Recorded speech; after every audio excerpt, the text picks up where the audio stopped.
Irjen Teddy Minahasa dituntut mati di kasus narkoba. Pengunjung sidang riuh. Beratkan. 1. Terdakwa telah menikmati keuntungan dari hasil penjualan narkotika jenis sabu.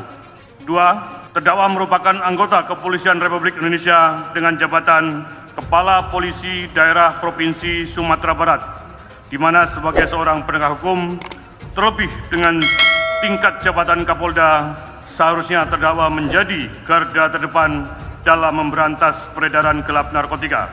Namun terdakwa justru melibatkan dirinya dan anak buahnya dengan memanfaatkan jabatannya dalam peredaran gelap narkotika, sehingga sangat kontradiksi dengan tugas dan tanggung jawab sebagai Kapolda dan tidak mencerminkan sebagai seorang aparat penegak hukum yang baik dan mengayomi masyarakat. Hal yang meringankan tidak ada.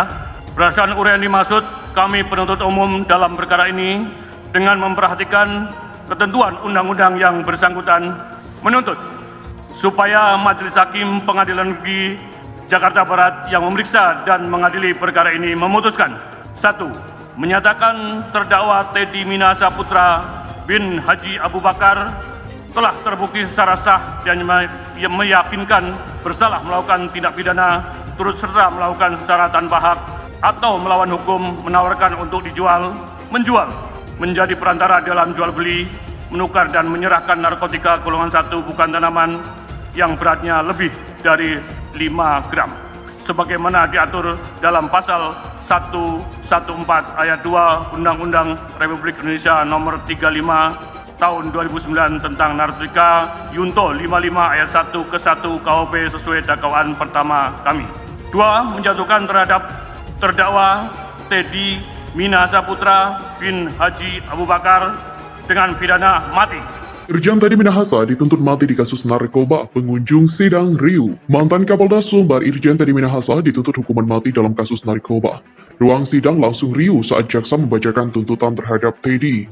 Pantauan detik.com di ruang sidang Kusuma Atmaja PN Jakbar pada Kamis. Suasana ruang sidang awalnya tenang saat jaksa membacakan fakta-fakta hingga analisa yuridis. Pengunjung sidang kemudian riuh saat jaksa membacakan amar tuntutan. Untuk diketahui, mantan Kapolda Sumbar Irjen Teddy Minahasa menjalani sidang tuntutan. Jaksa meyakini Teddy bersalah dalam kasus tukar sabu barang bukti kasus narkoba dengan tawas. Jaksa meyakini tidak ada hal membenar dan pemaaf atas perbuatan Teddy. Jaksa meyakini Teddy bersalah dengan melanggar pasal 114 ayat 2 Undang-Undang Nomor 35 Tahun 2009 tentang narkotika junto pasal 55 ayat 1 ke 1 KUHP. Jaksa meyakini Teddy Minahasa merupakan pencetus awal penggelapan barang bukti sabu untuk dijual. Jaksa juga meyakini Teddy sebagai orang yang mengajak mantan Kapolres Bukit Tinggi AKBP Dodi Pradana untuk bekerja sama menukar sabu hingga menjualnya melalui Linda Pujastuti. Jaksa meyakini Dodi juga telah menerima uang 300 juta dari Linda dari hasil penjualan 1 kg sabu.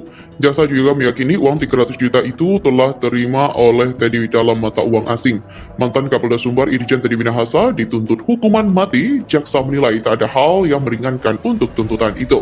Sementara itu, hal-hal yang memberatkan tuntutan ialah Teddy Minahasa telah memanfaatkan jabatannya sebagai Kapolda Sumbar dalam peredaran gelap narkoba. Karena itu, Teddy telah merusak kepercayaan publik terhadap institusi polisi. Perbuatan terdakwa juga telah merusak kepercayaan publik kepada institusi kepolisian negara Republik Indonesia yang anggotanya kurang lebih 400.000 personil. Teddy yang tidak mengakui dan menyesali perbuatannya juga dijadikan hal memberatkan dalam tuntutan. Jaksa juga menyebut Teddy berbelit-belit dalam menyampaikan keterangan. JPU, terdakwa mantan Kapolda Sumbar Irjen Teddy Minahasa terkait kasus peredaran narkoba jenis sabu dengan hukuman mati. Tuntutan Teddy dibacakan JPU dalam sidang lanjutan dengan agenda pembacaan tuntutan di Pengadilan Negeri Jakbar, menjatuhkan terhadap terdakwa pidana mati dengan perintah terdakwa tetap ditahan. Jaksa menilai Irjen Teddy Minahasa terbukti bersalah menjadi perantara dalam jual beli narkoba jenis sabu. Jaksa mengatakan Teddy Minahasa Putra bersama-sama dengan Dodi Pradana, Samsul Ma'arif, dan Linda Pujastuti telah terbukti secara sah dan meyakinkan melakukan tindak pidana jual beli narkoba jenis sabu. Pada sidang sebelumnya, mantan Kapolda Sumbar itu mengaku tidak memiliki rasa bersalah atas kasus narkoba yang membelitnya, namun Teddy mengaku masih ada rasa penyesalan terhadap anak buahnya itu. Teddy Minahasa sebelumnya didakwakan bersama-sama dengan bawahannya Dodi Pradana menawarkan, membeli, menjual, dan juga menjadi perantara narkotika golongan 1 bukan tanaman jenis sabu hasil barang sitaan yang beratnya lebih dari 5 gram. Sabu yang diperjualbelikan itu disebut berasal dari barang bukti kasus narkoba yang disisihkan lalu diganti dengan tawas. Teddy CS pun didakwa pasal 114 ayat 2 subsidi pasal 112 ayat 2 junto pasal 55 Undang-Undang nomor 35 tahun 2009 tentang narkotika.